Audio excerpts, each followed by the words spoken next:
आज की हमारी क्लास 23 जुलाई की डेली करंट अफेयर्स की क्लास है, जिसके अंतर्गत हम बात करेंगे कुछ महत्वपूर्ण प्रश्न। तो चलिए गाइस, आज का हमारा आपसे पूछा गया प्रश्न है, हीराकुंड परियोजना निम्नलिखित में से किस नदी पर स्थित है? महानदी, दामोदर, ब्रह्मपुत्र या इनमें से कोई नहीं? तो गाइस सही आंसर आप लोगों को कमेंट बॉक्स में लिखकर जरूर देना है। चलिए आज के हम पहले प्रश्न की तरफ चलते हैं। क्वेश्चन है गाइस, हाल ही में किसे राज्यसभा में सदन का उपनेता नियुक्त किया गया है? थावरचंद्र गहलोत, अमित शाह, मुख्तार अब्बास नकवी या पीयूष गोयल? तो गाइस यहाँ पर हमारा सही आंसर हो जाएगा मुख्तार अब्बास नकवी। हाल ही में राज्यसभा में सदन का उपनेता मुख्तार अब्बास नकवी को नियुक्त किया गया है, तो इस बात को आपको याद रखना है। दोस्तों, राज्यसभा में सदन का नेता कौन है? तो इस टाइम पे राज्यसभा में सदन का नेता है पीयूष गोयल। ये कौन है? सदन के नेता हैं, सदन के नेता हैं। दोस्तों, राज्यसभा में विपक्ष के नेता कौन है? तो वो है हमारे मल्लिकार्जुन खड़गे। कौन है? मल्लिकार्जुन खड़गे, ये हमारे विपक्ष के नेता हैं। ठीक है दोस्तों, तो ये बात हमें याद रखनी है। यदि हम बात करें कि राज्यसभा का गठन कब हुआ था, तो राज्यसभा का गठन हुआ था 3 अप्रैल 1952 को।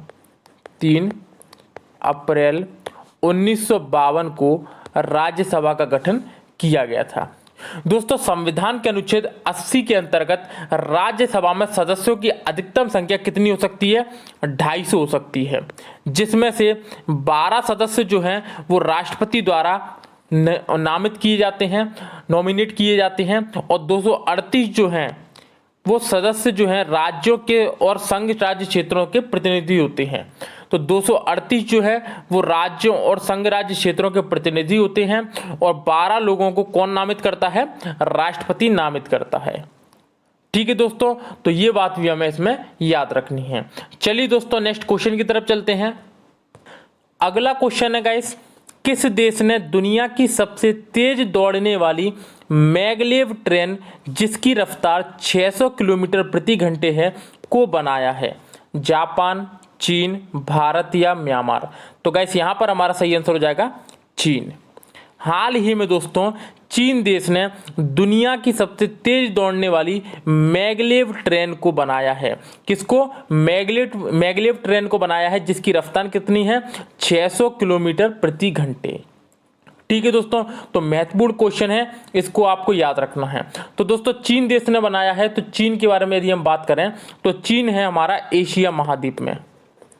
कहां पर है? एशिया महाद्वीप में ये हमारा स्थित है, जिसकी राजधानी है बीजिंग। चीन की राजधानी कौन सी है? बीजिंग है। चीन की करेंसी कौन है? तो रेनमिनबी चीन की करेंसी है, या फिर युआन, युआन भी बोल सकते हैं अपन। युआन, युआन कहाँ की करेंसी है? चीन की करेंसी है। और चीन के राष्ट्रपति कौन है? Xi Jinping. शी जिनपिंग यहाँ के राष्ट्रपति हैं। ठीक है गाइस, तो इतनी बात हमें इसमें याद रखनी है। चलिए दोस्तों, नेक्स्ट क्वेश्चन की तरफ चलते हैं। अगला क्वेश्चन है गाइस, ओलंपिक का नया आदर्श वाक्य क्या जारी किया गया है? फास्टर, हायर या stronger? Faster, higher, stronger together? Higher, faster together या टुगेदर स्ट्रोंगर? तो गाइस यहाँ पर हमारा सही आंसर हो जाएगा फास्टर, हायर, स्ट्रोंगर और टुगेदर। दोस्तों, हाल ही में ओलंपिक का नया आदर्श वाक्य फास्टर, हायर, स्ट्रोंगर से बदलकर फास्टर, हायर, स्ट्रोंगर टुगेदर कर दिया गया है। दोस्तों, ये जो है वो कोविड-19 महामारी के समय दुनिया भर में एकजुटता दिखाने के लिए ऐसा किया गया है। ठीक है दोस्तों, तो इसको याद रखना, महत्वपूर्ण टॉप क्वेश्चन है ये वाला कि नया आदर्श वाक्य क्या क्या जारी कर दिया गया है? फास्टर, हायर, स्ट्रोंगर और टुगेदर। टोक्यो ओलंपिक दोस्तों शुरू कब से होने वाले हैं? तो हम याद रखना कि 23 जुलाई से टोक्यो ओलंपिक शुरू होने वाले हैं। टोक्यो ओलंपिक 23 जुलाई से चलेंगे, और कब तक चलेंगे? 8 अगस्त तक चलने वाले हैं। कब तक? 8 अगस्त तक ये चलने वाले हैं। दोस्तों, टोक्यो ओलंपिक में 2-3 बातें और याद रखना कि टोक्यो ओलंपिक के उद्घाटन समारोह में भारतीय दल के ध्वजवाहक कौन होंगे? तो मैरी कॉम और मनप्रीत सिंह होंगे। कौन? मैरी कॉम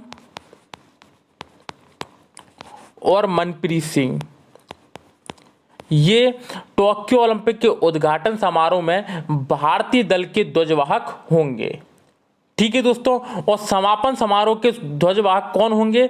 तो वो होंगे हमारे बजरंग पूनिया। कौन? बजरंग पूनिया। तो ये भी दोस्तों हमें इसमें बात याद रखनी है। टोक्यो ओलंपिक में दोस्तों भारत का आधिकारिक ओलंपिक थीम सॉन्ग कौन सा लॉन्च हुआ है? तो वो हुआ है लक्ष्य तेरा सामने है। लक्ष्य तेरा सामने है। तो ये दोस्तों ओलंपिक थीम जो सॉन्ग लॉन्च हुआ है भारत का, वो ये है लक्ष्य तेरा सामने है। ठीक है गाइस, तो ये बात हमें सारी याद रखनी है। चलिए दोस्तों नेक्स्ट क्वेश्चन की तरफ चलते हैं। अगला क्वेश्चन है गाइस, आरोग्य रक्षक नामक स्वास्थ्य बीमा योजना को किसने लॉन्च किया है? LIC, yes bank, axis bank या HDFC बैंक? तो गाइस यहाँ पर हमारा सही आंसर हो जाएगा LIC बैंक। हाल ही में दोस्तों आरोग्य रक्षक नामक स्वास्थ्य बीमा योजना को LIC ने लॉन्च किया है। ठीक है दोस्तों, LIC का दोस्तों फुल फॉर्म क्या रहता है? Life insurance corporation of India. क्या? Life insurance corporation of India, जिसकी स्थापना हुई थी 1 सितंबर 1956 को। 1 सितंबर 1956 को इसकी स्थापना की गई थी। यदि हम इसके मुख्यालय के बारे में बात करें तो मुंबई में इसका मुख्यालय है। कहां पर है? मुंबई में इसका मुख्यालय है। और इसके अध्यक्ष कौन है? तो MR कुमार इसके चेयरपर्सन हैं। MR कुमार इसके क्या है? चेयरपर्सन है या चेयरमैन है। और दोस्तों अभी हाल ही में एक करंट का क्वेश्चन है कि LIC की जो अध्यक्ष की जो समय सीमा है वो 60 वर्ष से बढ़ाकर 62 वर्ष कर दी गई है। ठीक है दोस्तों, तो LIC के अध्यक्ष की जो समय सीमा है वो 60 वर्ष से बढ़ाकर कब तक कर दी गई है? 62 वर्ष कर दी गई है। तो ये छोटी छोटी बातें दोस्तों आपको याद रखना है। चलिए दोस्तों नेक्स्ट क्वेश्चन की तरफ चलते हैं। अगला क्वेश्चन है guys, internet and mobile association of India के नए अध्यक्ष कौन बने हैं? विनायक खन्ना, संजय गुप्ता, संजीव मिश्रा या कामनी सिंह? तो गाइस यहाँ पर हमारा सही आंसर हो जाएगा संजय गुप्ता। हाल ही में internet and mobile association of India के नए अध्यक्ष कौन बन गए हैं? संजय गुप्ता बन गए हैं। दोस्तों ये किसकी जगह लेंगे? तो ये अमित अग्रवाल की जगह लेने वाले हैं। किसकी? अमित अग्रवाल की जगह। ठीक है गाइस, और संजय गुप्ता का कार्यकाल कितना होने वाला है? तो 2021 से 2023 तक ये पद पर रहने वाले हैं। ठीक है दोस्तों, तो ये बात याद रखनी है कि internet and mobile association of India के नए अध्यक्ष संजय गुप्ता बन गए हैं, जो कि 2021 से 2023 तक इस पद पर रहने वाले हैं। ठीक है गाइस, चलिए नेक्स्ट क्वेश्चन की तरफ चलते हैं। अगला क्वेश्चन है गाइस, NEA स्काउट स्पेसक्राफ्ट किस संस्थान द्वारा विकसित किया गया है? इसरो, DRDO, नासा या जक्सा? तो गाइस यहाँ पर हमारा सही आंसर हो जाएगा नासा। हाल ही में NEA स्काउट स्पेसक्राफ्ट नासा द्वारा विकसित किया गया है। दोस्तों ये पृथ्वी के नजदीक क्षुद्र ग्रहों के बारे में जानकारी इकट्ठा करने वाला है। तो किस इसके लिए NEA स्काउट स्पेसक्राफ्ट को किसने बनाया है? नासा ने बनाया है।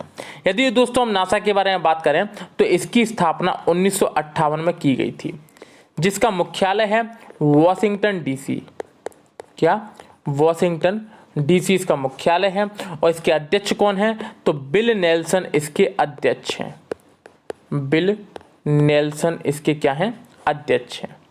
ठीक है गाइस, तो इतनी बातें हमें याद रखनी है। चलिए दोस्तों नेक्स्ट क्वेश्चन की तरफ चलते हैं। अगला क्वेश्चन है गाइस, हाल ही में ट्रांसजेंडर के लिए आरक्षण प्रदान करने वाला पहला राज्य कौन बन गया है? छत्तीसगढ़, कर्नाटक, असम या राजस्थान? तो गाइस यहाँ पर हमारा सही आंसर हो जाएगा कर्नाटक। हाल ही में ट्रांसजेंडर के लिए आरक्षण प्रदान करने वाला पहला राज्य कर्नाटक राज्य बन गया है। महत्वपूर्ण क्वेश्चन है, इसको आपको दोस्तों याद रखना है। कर्नाटक के बारे में बात करें गाइस, तो कर्नाटक के वर्तमान में मुख्यमंत्री कौन है? BS येदुरप्पा। कौन? BS येदुरप्पा। कर्नाटक के राज्यपाल कौन है? तो थावर चंद्र गहलोत। थावर चंद्र गहलोत इसके क्या हैं? राज्यपाल हैं। ठीक है गाइस, चलिए नेक्स्ट क्वेश्चन की तरफ चलते हैं। अगला क्वेश्चन है गाइस, हाल ही में भारत सरकार ने कब तक स्टैंड अप इंडिया योजना का विस्तार किया है? 2023, 2024, 2025 या इनमें से कोई नहीं? तो गाइस यहाँ पर हमारा सही आंसर हो जाएगा 2025। हाल ही में भारत सरकार ने स्टैंड अप इंडिया योजना का विस्तार करके उसको कितना कर दिया है? 2025 तक कर दिया गया है। दोस्तों स्टैंड अप इंडिया योजना की स्थापना कब की गई थी? तो ये की गई थी 5 अप्रैल 2016 को। 5 अप्रैल 2016 को स्टैंड अप इंडिया योजना लागू की गई थी और अब इसे 2025 तक विस्तार करने की बात कह दी गई है। ठीक है दोस्तों, चलिए नेक्स्ट क्वेश्चन की तरफ चलते हैं। अगला क्वेश्चन है गाइस, विश्व मस्तिष्क दिवस कब मनाया गया है? 20 जुलाई, 22 जुलाई, 23 जुलाई या 21 जुलाई? तो गाइस यहाँ पर हमारा सही आंसर हो जाएगा 22 जुलाई। दोस्तों वर्ल्ड ब्रेन डे जो है वो हाल ही में 22 जुलाई को मनाया गया है। महत्वपूर्ण क्वेश्चन है दोस्तों, इसको आपको याद रखना है। चलिए दोस्तों नेक्स्ट क्वेश्चन की तरफ चलते हैं। अगला क्वेश्चन है गाइस, हाल ही में यूनेस्को की हिस्टोरिक अर्बन लैंडस्केप परियोजना में मध्य प्रदेश के कौन कौन से शहर को शामिल किया गया है? ग्वालियर, ओरछा, उपरोक्त दोनों या इनमें से कोई नहीं? तो गाइस यहाँ पर हमारा सही आंसर हो जाएगा उपरोक्त दोनों। हाल ही में यूनेस्को की हिस्टोरिक अर्बन लैंडस्केप परियोजना में मध्य प्रदेश के ग्वालियर और ओरछा को शामिल किया गया है। दोस्तों योजना के तहत ग्वालियर और ओरछा का क्या किया जाएगा? विकास किया जाएगा। इनका क्या किया जाएगा? विकास किया जाएगा। ठीक है गाइस, चलिए दोस्तों आज अपन मध्य प्रदेश के बारे में थोड़ी सी स्टैटिक जीके जानते हैं। देखिए दोस्तों, यदि हम मध्य प्रदेश के बारे में बात करें तो मध्य प्रदेश की स्थापना कब की गई थी? 1 नवंबर 1956 को। 1 नवंबर 1956 को मध्य प्रदेश की स्थापना की गई थी। मध्य प्रदेश की राजधानी भोपाल। मध्य प्रदेश के मुख्यमंत्री शिवराज सिंह चौहान। कौन? शिवराज सिंह चौहान मध्य प्रदेश के कौन है? मुख्यमंत्री हैं। मध्य प्रदेश के राज्यपाल कौन है? तो मंगू भाई छगन भाई पटेल। मंगू भाई छगन भाई पटेल, ये कौन है? मध्य प्रदेश के राज्यपाल। ठीक है दोस्तों, मध्य प्रदेश में दोस्तों यदि हम लोकसभा की सीटों के बारे में बात करें तो 29 यहाँ पर लोकसभा की सीटें हैं, 11 यहाँ पर राज्यसभा की सीटें हैं और यहाँ पर 230 + 1 विधानसभा की सीटें हैं।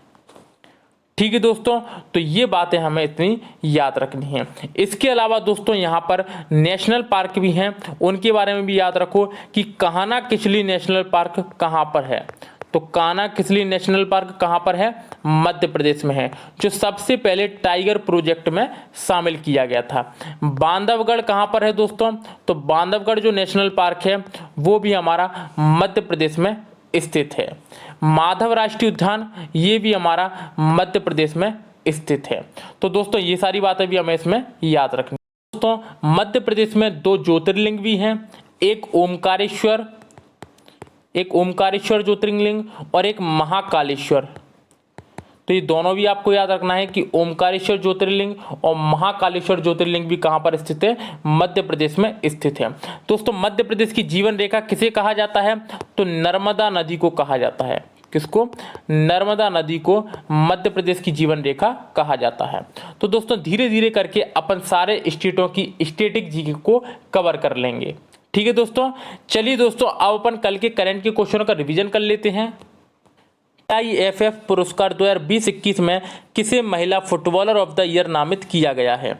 तो गाइस यहाँ पर हमारा सही आंसर हो जाएगा बाला देवी को। नेक्स्ट क्वेश्चन, हाल ही में न्यायिक कार्यवाही का सीधा प्रसारण यूट्यूब चैनल पर करने वाला पहला हाईकोर्ट कौन बन गया है?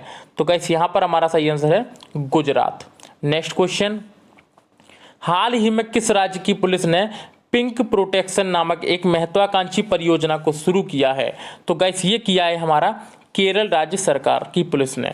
नेक्स्ट क्वेश्चन, हाल ही में पेरू देश के नए राष्ट्रपति के रूप में किसे चुना गया है? तो ये चुना गया है दोस्तों पेड्रो कास्टिलो को। किसको? पेड्रो कास्टिलो को। नेक्स्ट क्वेश्चन, विनाया श्रीकांता प्रधान किस देश में भारतीय उच्चायुक्त नियुक्त हुए हैं? तो गाइस ये हुए हैं तंजानिया देश में। कहां पर?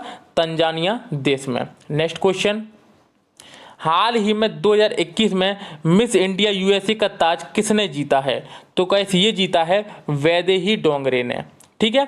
नेक्स्ट क्वेश्चन, हाल ही में किस देश में मंकी बी वायरस से मानव के संक्रमित होने का पहला मामला सामने आया है? तो गाइस ये सामने आया है चीन देश में। नेक्स्ट क्वेश्चन, हाल ही में किस राज्य में स्वर्ण रेखा सिंचाई परियोजना शुरू की गई है? तो गाइस ये शुरू की गई है ओडिशा में। नेक्स्ट क्वेश्चन, हाल ही में अंतर्राष्ट्रीय शतरंज दिवस कब मनाया गया है? तो गाइस ये मनाया गया है 20 जुलाई को।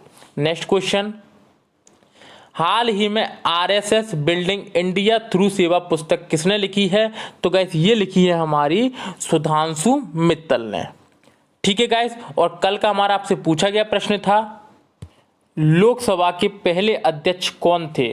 अनंत सैनम, गणेश वासुदेव मावलंकर, वासुदेव जोशी या इनमें से कोई नहीं। तो गाइस यहाँ पर हमारा सही आंसर हो जाएगा गणेश वासुदेव मावलंकर। लोकसभा के पहले अध्यक्ष कौन थे? जीवी मावलंकर। तो महत्वपूर्ण क्वेश्चन है दोस्तों, इसको आपको याद रखना है। तो यदि दोस्तों आज की वीडियो आपको अच्छी लगी हो तो वीडियो को लाइक कर देना, चैनल को सब्सक्राइब कर देना तथा पीडीएफ के लिए टेलीग्राम चैनल की लिंक डिस्क्रिप्शन में दी हुई है, वहां से आप उसको डाउनलोड कर सकते हैं। फिर मिलते हैं दोस्तों कल नेक्स्ट क्लास में, तब तक के लिए धन्यवाद।